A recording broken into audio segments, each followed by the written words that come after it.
Selamat pagi Bapak Ibu dan saudara-saudara yang Tuhan kasihi. Mengawali hari ini kita mau bersyukur kepada Tuhan. Tuhan, kami ingin bersyukur, berterima kasih untuk satu hari lagi. Atas perkenanan Tuhan, Engkau menyertai dan memberkati kami. Biarlah hidup kami boleh semakin bertumbuh dan bertambah karena hikmat dan kebenaran firman-Mu. Terpujilah Engkau ya Tuhan. Amin. Lukas pasal 1 ayat yang kelima berkata, pada zaman Herodes, Raja Yudea, adalah seorang imam yang bernama Zakaria dari rombongan Abia. Istrinya juga berasal dari keturunan Harun, namanya Elisabeth.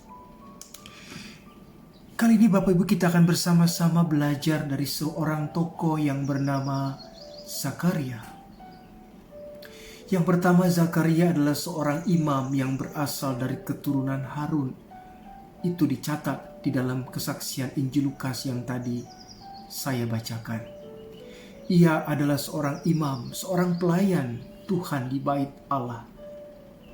Seorang imam tentu di zaman itu adalah seorang yang spesial.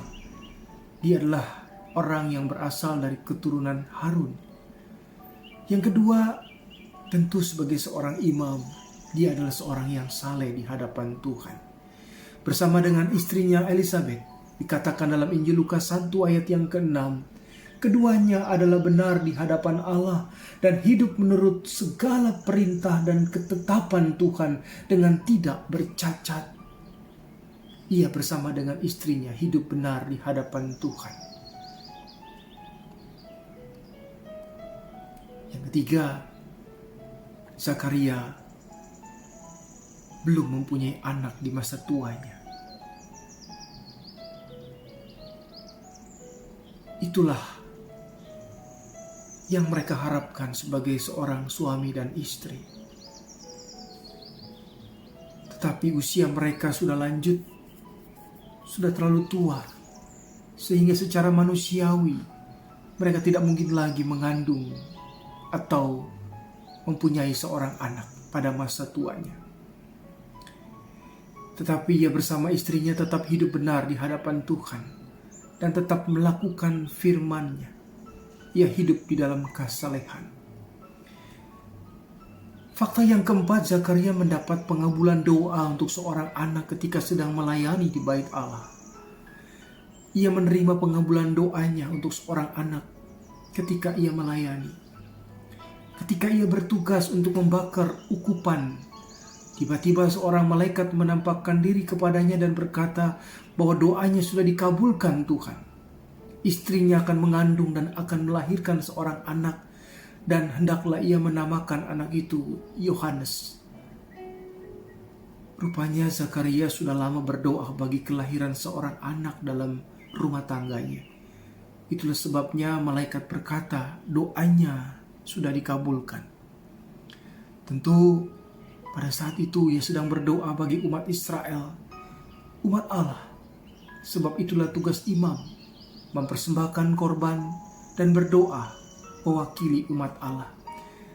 Tapi ia juga berdoa untuk dirinya sendiri, bahkan selama ini dalam doa pribadinya di rumah. Jadi ketika malaikat mengatakan bahwa doanya telah dikabulkan Allah, itu berarti bahwa doanya yang digumuli selama ini tentang seorang anak, Tuhan telah kabulkan. Fakta selanjutnya Bapak Ibu adalah Zakaria dibuat bisu karena ia tidak percaya pada perkataan malaikat Gabriel.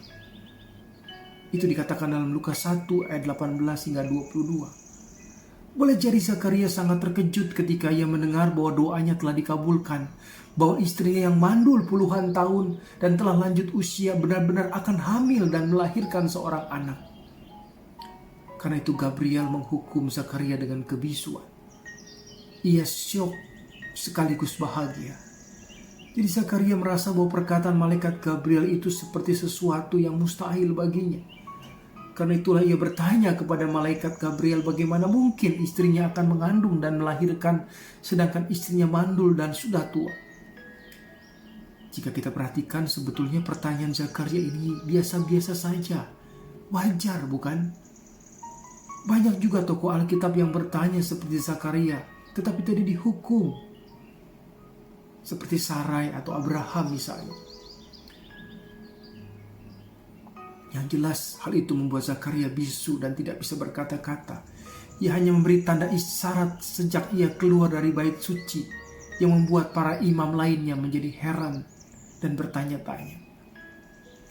Fakta selanjutnya adalah istrinya, Zakaria, Elizabeth, mengandung dan melahirkan di masa tuanya 9 bulan kemudian.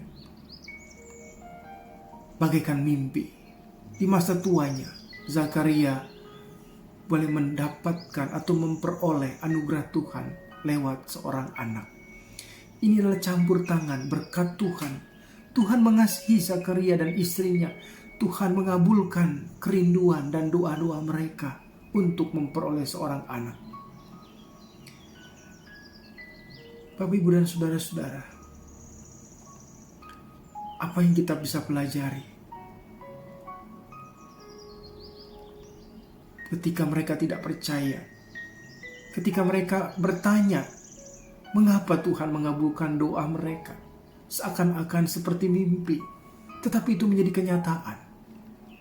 Akhirnya fakta yang lain yang terakhir kita bisa melihat setelah ia menamai anaknya yang baru lahir, Zakaria sembuh dari kebisuannya. Ia kembali pulih dan memuji Allah. Setelah ia menamai anaknya yang baru lahir, ia kembali sembuh. Ia memuji-muji Allah dan bernubuat tentang anaknya, Yohanes, yang akan menjadi Yohanes Pembaptis, yang akan menjadi pembuka jalan bagi Mesias, bagi Kristus. Dalam nyanyian yang dikenal sebagai Benedictus, Zakaria bersuka cita karena ia telah menggenapi janji keselamatannya kepada nenek moyangnya Abraham. Nah, Bapak, Ibu, dan saudara-saudara, hari ini kita belajar dari Zakaria. Mari kita renungkan tentang arti ketaatan, tentang arti ketidakmustahilan bagi Tuhan. Bagi manusia mustahil, tetapi bagi Tuhan tidak mustahil. Terkadang kita merasa bahwa doa-doa kita tidak terkabul atau belum terkabul.